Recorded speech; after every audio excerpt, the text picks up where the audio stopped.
അസ്സലാമലൈക്കും, welcome back. അപ്പോൾ ഇന്നത്തേത് നല്ലൊരു ബ്രേക്ക്ഫാസ്റ്റ് റെസിപ്പിയാണ്. ഇതിലോട്ട് നമ്മൾ ഈസ്റ്റോ സോഡയോ ഇനോ ഒന്നും ചേർക്കാതെ നല്ല പെർഫെക്റ്റ് ആയിട്ടാണ് നമ്മളിത് ഉണ്ടാക്കിയിട്ടെടുക്കുന്നത്. അപ്പോൾ നമുക്കിത് ഉണ്ടാക്കുന്നത് എങ്ങനെയെന്ന് കണ്ടു നോക്കാം. കണ്ടുകൊണ്ടിരിക്കുന്ന സമയത്ത് നിങ്ങൾക്ക് ഇഷ്ടപ്പെടുവാണെങ്കിൽ നിങ്ങളുടെ എല്ലാ സപ്പോർട്ടും ഉണ്ടാവുക. ലൈക്ക് ചെയ്യാനും സബ്സ്ക്രൈബ് ചെയ്യാനും കമൻറ്റ് ചെയ്യാനും ഒന്നും മറന്നു പോവണ്ട. ഞാൻ 2 കപ്പ് പച്ചരിയും 1/4 കപ്പ് ഉഴുന്നും 1 ടീസ്പൂൺ ഉലുവയും കൂടി വെള്ളത്തിലിട്ട് നന്നായിട്ട് കഴുകിയിട്ട് വെള്ളം ഒഴിവാക്കിയിട്ട് കുതിർത്താൻ വേണ്ടിയിട്ട് വെച്ചിട്ടുള്ളതാണ്. അപ്പോൾ ഇത് നന്നായിട്ടൊന്ന് കുതിർന്ന് കിട്ടിയിട്ടുണ്ട്. ഇനിയിപ്പോൾ നമുക്ക് ഇതൊന്ന് അരച്ചെടുക്കാം. മിക്സഡ് ജാറിലേക്ക് ഇട്ടിട്ട് കുറേശ്ശെയായിട്ട് നമുക്കിതൊന്ന് അരച്ചെടുക്കാവുന്നതാണ്. ഞാനിത് ഒരു 3 പ്രാവശ്യമായിട്ടാണ് അരച്ചെടുക്കുന്നത്. അപ്പോൾ ഈ ഒരു വെള്ളം ചേർത്തിട്ട് തന്നെയാണ് നമ്മളിത് അരച്ചെടുക്കുന്നത് കേട്ടോ. ഈ ഒരു വെള്ളം നമ്മൾ ഒഴിവാക്കണ്ട, കുറേശ്ശെയായിട്ട് വെള്ളം ഒഴിച്ചു കൊടുക്കുക. ഒരിക്കലും ലൂസായി പോകരുത്, നല്ല തിക്കായിട്ട് വേണം നമ്മളിത് അരച്ചെടുക്കാൻ വേണ്ടിയിട്ട്.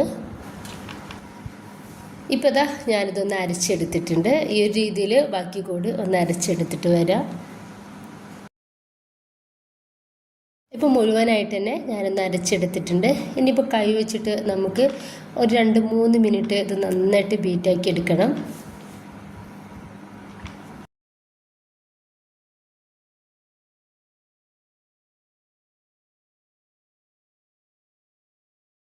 അതിന് ശേഷം ഇതൊന്ന് മൂടി വെച്ചിട്ട് ഓവർനൈറ്റ് ഒന്ന് റെസ്റ്റ് ചെയ്യാൻ വേണ്ടിയിട്ട് മാറ്റി വെക്കാം. അപ്പോൾ രാവിലെയാണ് നമ്മൾ ഈ ഒരു അപ്പം ഉണ്ടാക്കിയിട്ട് എടുക്കാൻ വേണ്ടിയിട്ട് നിൽക്കുന്നത്. അപ്പോൾ ഈ ഒരു മാവ് നന്നായിട്ട് തന്നെ പൊങ്ങിയിട്ട് നല്ല പെർഫെക്റ്റ് ആയിട്ട് കിട്ടിയിട്ടുണ്ട്.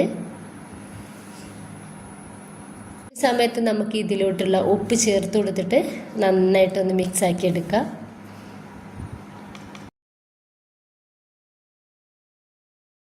നന്നായിട്ട് ചൂടായിട്ടുള്ള പാനിലോട്ട് ഇതിൽ നിന്ന് ഒരു കയ്യിൽ മാവ് ഒഴിച്ചെടുത്തിട്ട് ചെറുതായിട്ട് നമുക്കിതുപോലെ ഒന്ന് ചുറ്റിച്ചെടുക്കാം.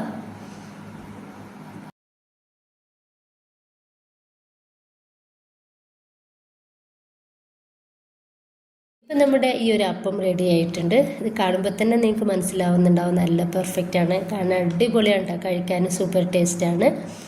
അപ്പോൾ ഞാനിത് മുഴുവനായിട്ട് ചെയ്തെടുത്തിട്ടുണ്ട്. ഭയങ്കര സോഫ്റ്റാണ് നമ്മുടെ ഒരു അപ്പം, നല്ല ടേസ്റ്റിയാണ്. അതുപോലെ ഈ ഒരു ചട്നി സൂപ്പറാണ് കേട്ടോ. അപ്പോൾ ഇതിൻ്റെ വീഡിയോ ഞാൻ ഇട്ടിട്ടുണ്ട്. അപ്പോൾ ഇത് വേണം എന്നുള്ളവർക്ക് അത് പോയി കാണാവുന്നതാണ്. അപ്പോൾ ഇതുപോലെ എല്ലാവരും ഒന്ന് ട്രൈ ചെയ്ത് നോക്കുക. ഇഷ്ടമായിട്ടുണ്ടെങ്കിൽ നിങ്ങളുടെ എല്ലാ സപ്പോർട്ടും ഉണ്ടാവുക. ഇൻഷാ അല്ലാഹ്. Okay, by.